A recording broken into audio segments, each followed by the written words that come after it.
So,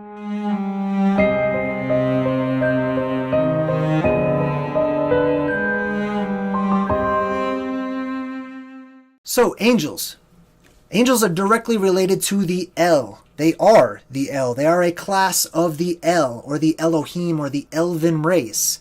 One of the ways that's easy to find this out is to simply look at the names of various angels. They almost always will have, without fail, the word El incorporated into their name.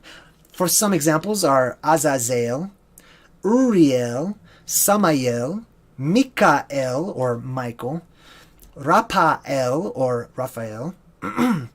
And we also have another angel classes, which is called the Seraph, or the Seraphim. I believe I actually put that up on the screen earlier, where it's highlighted. It talks about the Seraphim.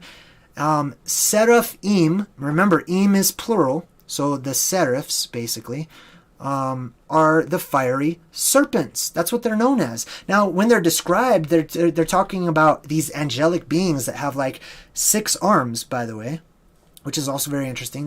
The number 6 is tied in there. But they are the fiery serpents, or the light lizards, if you will, the light reptilians. Okay, does this sound strikingly familiar to any other types of characters that you may have heard of? Right? They are the fiery serpents, or the serpents of light, or the shining ones, the illuminated, right? These are all tying in together. Now, when we talk about The Shining, for example, think of the movie that had Jack Nicholson, The Shining. Stephen King writes about what he calls The Shining, which is basically a paranormal ability that a person may have. Paranormal abilities that people have quite often come from people who are directly related to the El. To shine is where we get our word for Christ, or Christos. What they would do is they would anoint, and they would take crocodile oil, basically, and they would rub it and anoint a person, making them a Christ, or a shining one. All of the X-Men, they have the shine. They have these abilities, they have these paranormal super abilities, if you will. Now, most of us, sadly, we don't hone in on our abilities. Those of us who do have them, we don't really trust in them. We don't practice them. We don't strengthen them. So over time, guess what? We end up losing our abilities, our shine. Typically possessing extraordinary abilities are the Rh negative, or those who are more directly related to the gods themselves, or perhaps to the Titans. The word demon was not always demonized, believe it or not. But the word demon meant genius. Can you believe that? The word demon conveyed the idea of somebody who is exceptionally intelligent, or a genius. And it was a synonym for God, or guardian angel, because an angel is simply an El. These are all the same beings, right? The word demon breaks down into the word de, which means God, and mon, which means man, right? The God-man. It didn't imply somebody was, that those beings were evil or good. Like I said, it all depends on what they do for us, right? How we see them. Oh, there's another good example of Aquaman. See his skin? He represents the fish god, which we'll actually talk about that here next. They very rarely went somewhere by themselves. They usually had some sort of a partner, some sort of a sidekick, just like our superheroes do, right? These are the guardian angels. They are there to guard over the other one and to help them out. Or if they were assigned to a human, they would help the human out. But typically they wouldn't really help out humans unless they were directly related or of some sort of importance. Homer, who was an ancient writer, refers to the gods of Olympus as demons, believe it or not. It doesn't mean that he was saying they were all evil, but he was just saying that's what they called them. They were godmen. They were the demons. And the word ang, A-N-G, conveys the meaning to deviate from the original path. That's all it really kind of implies, to deviate from the original path. This gives rise to words like angle, like a right angle, to deviate from that original line, that original path. Now you're bending. It also conveys being bent, to bend, right? To get angry is to sort of go left, right? You're on a good path, you change that path. Now you're angry. You're angry. Angle. Anglo-Saxon. English. right? Our language, English, is a bent language. It is a language that has taken a hard left. It has deviated from its original path. The fish gods, also known as the Dagon.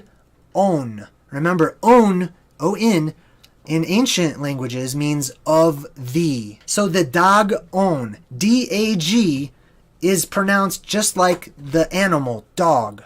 Okay? Og, the Dagon. Right? It doesn't mean those of the dog. Dog in ancient languages means fish. I know it's hard to understand because we confuse everything. And like I said, English is a language that deviated from the original path. So, we have the Dagon, those of the fish. And it sounds a lot like dragon, actually. We have the dog star, Sirius. If you've ever looked up at the night sky, typically you can see Sirius. It will be up there right behind Orion. And I believe, I want to say Leo, somewhere around there. But you can tell that it's Sirius, the star, because it flashes red, white, and blue. Now, that's very symbolic on its own, and that might make a lot of sense now as to why places like America love the colors red, white, and blue. Or maybe when you're getting pulled over by the cops and you see the red, white, and blue flashing like a distant star right behind you, right? Anyhow, that's Sirius. And Sirius is the star system that the Nomo were from. Who are the Nomo? There is a tribe named the Dogon, those of the fish, right? And they revered, and their gods were known as the Nomo, or Nomo translates loosely into those who take in water, or those who drink, or cause to drink. But what it really meant was the fish gods, okay? The ones that breathe water, the ones that were amphibious.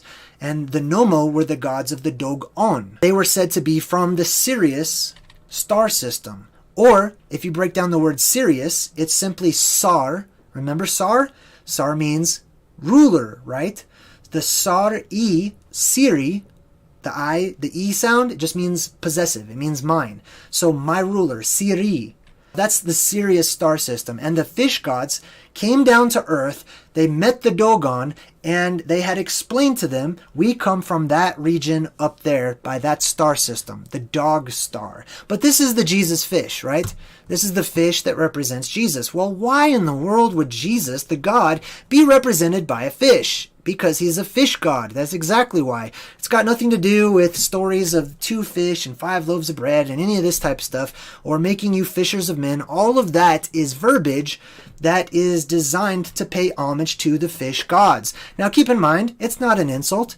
They're not really fish gods, just like they're not really reptilians. This is how the Dogon drew their gods. This is a picture of their fish god.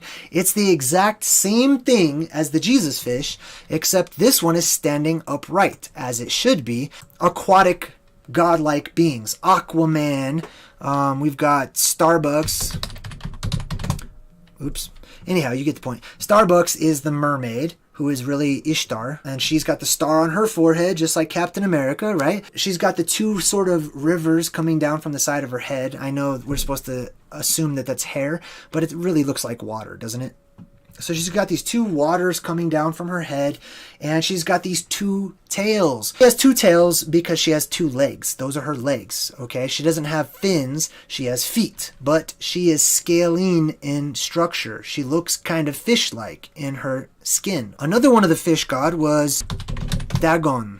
Remember, Dag is really dog or dog, right? Which is fish. Dagon means of the fish people, right? And this is how he was portrayed.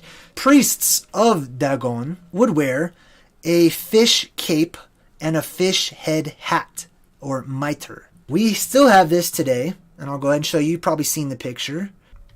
Okay, boom. So, appropriately enough, we've got the picture comparing the priest of Dagon with the priest of Jehovah or Yahweh, Enki, etc., and so on and so forth, right? This is nothing new. There's nothing new under the sun. These are the fish gods, and that's why Jesus is represented by the logo, the symbol of the fish. So we also have the mermen. Mer means sea. So if you see the word mer in front of something, M-E-R, typically it's related to the water somehow. So mermen and merwomen. These are the gods, these are the El or the elite who live by the laws of the ocean. I wonder why they choose to live by the laws of the ocean, and they happen to be called fish gods, and they are also related to mermen and aquatic beings. This is all very interesting, and it kind of ties together, don't you think? How about Merlin, right? Same thing. Merlin was this wizard, and the wizards are just El. They are a descriptor that we give to the El. And I think I'm going to get into wizards and witches here in just a bit.